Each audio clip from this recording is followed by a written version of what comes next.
Hi, my name is Christina and I'm your librarian here at Christina's Bookshelf, and today I'm bringing you the Adrift series by TJ Land. When I was with Pearson-Drick Books, I wrote reviews for the first two. I'm going to kind of go over those again and bring you the Captain's Calamity, which is book 3. I have been in love with this series since book 1. It's very fast-paced but very full of detail. But it really just like sucks you in and grabs you. Anybody that knows me, and I've said it before on here, I'm a sucker for menages, so this book was automatically like one of my favorite things. Here's the premise of the Adrift series. Sci-fi, the series of short stories. It takes place in the 22nd century. People aboard a ship called the Prayer. They were on their way to Pluto to deliver supplies. Pluto was under attack. The Prayer kind of got involved, and boom! Aliens sent them to an unknown galaxy. So they have been adrift for 4 years now. The captain has kind of decided that he's tired of the mundane details, the everything day in, day out the same. He's going to spice it up a little bit. So we have the captain's men is the first one. What I like about this is that the captain has always been in polyamorous relationships. He's not one for just straight up monotony. He wants more people involved. And so the great thing about the captain's men is that each man he seduces, we get that man's point of view. Meet them and get to know them and what's going on. In my written reviews with Pearson-Drick Books, I had stated that I kind of follow this as like the Breakfast Club, if the Breakfast Club was a bunch of hot, sexy group of men that had orgies every now and then. We have two kind of side characters that play big roles in here. We have Echo, who is like kind of a silent partner in all this. He doesn't participate in any of the group. I really liked getting to know this character. You don't get to know too much about Echo and the captain's men, but it was just like the starting off point. Same with Antoine. Antoine is the first mate, second hand on board.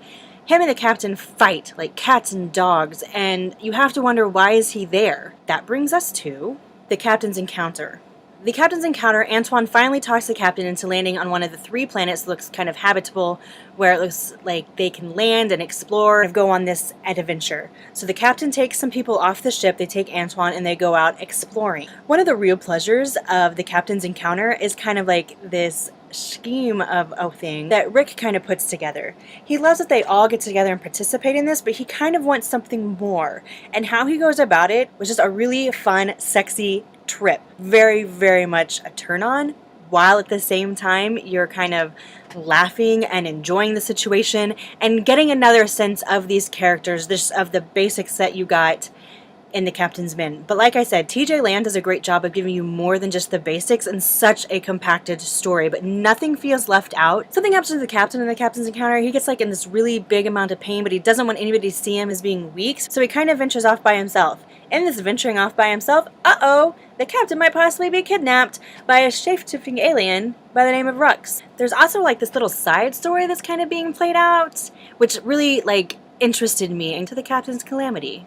They're on a journey to one of the abandoned cities on this planet that Rux has said, we need to go here, we can get supplies. On the way there, the ship has a major malfunction and the Prayer goes down. So Zachary says, I need this part. And Rux says, oh yeah, that looks really familiar, it's gonna be here. And everybody is very still skeptical of Rux, which plays a lot into coming into the Captain's Calamity. So Rux and the captain take some men, and on this one we're minus one of the Breakfast Club because of an injury. With the minus of one of the members, I think we might have gained a new member to the club, and I'm ecstatic about this.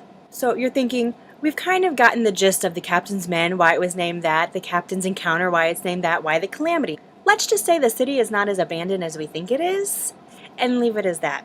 But while we're in this, we get another in-depth look at some characters we didn't know before, especially Antoine, and we get this whole other side of Echo. Like this new layer has just been peeled off of him. And I was thrilled to learn some details about Echo. I was so happy that this character is now out here, brought to us. I'm kind of speechless in my excitement for this. I'm really now, like, every story has brought me this new level of excitement and new level of just fun and love for this. But I think the Captain's Calamity and finding this information out about Echo has made me so much more excited for the next one. I want to know more about Echo. I want to know more about Antoine. I want to know more about what's going on, because like I said, this one brings us, because we have scattered groups here and there with the Calamity, that we get to see more points of view and we get to figure out more about these characters. So now you've brought me this series of sci-fi short stories that I am in depth and involved in with TJ Land's great storytelling. And seriously, you're going to say it's a series of short stories. How much in depth can you get with the characters? And I answer you, deeply. TJ Land does a terrific job of getting you psyched, getting you pumped, getting you enjoyed, giving you the details in such a short time. And honestly, every sex scene is different. It leaves you turned on and excited and wanting more. And then you get more information and then you get more sex. You're not let down in any way, shape, or form in any of the writing. You're not let down in any of the sex scenes. This is go, go, go. But at the same time, I don't feel like I was rushed through anything. This whole series was like just kind of beyond my imagination. And I can't sit still because of my anticipation for the next one. It's going to be, I know, just bigger and better. And I never ever want this series to end. Like, if you could bring me an update at least every 6 months once you're kind of like, I'm done with this, I'm moving on, I would highly appreciate it. The Adrift series by TJ Land, published by 9 Star Press. And honestly, I'm not even gonna lie, this is like a 4.5 5-star series. I just can't get enough. Don't forget you can subscribe to my YouTube channel if you've liked what you've seen here. Don't forget to like, and more importantly, leave a comment. And I love talking to people. You can also follow me on Facebook and Twitter. I will leave those links down for you below. I am also going to leave the links to 9 Star Press. I'm going to ask you as a favor to go to 9 Star, build your profile, and buy the books from them. That way the author kind of gets a little bit more money, and you're taking money out of Amazon's hands. But I will go ahead and leave the link to Amazon down below. If you have a book or an arc you'd like for me to review, I will also leave my email address down below. Happy reading. Bye.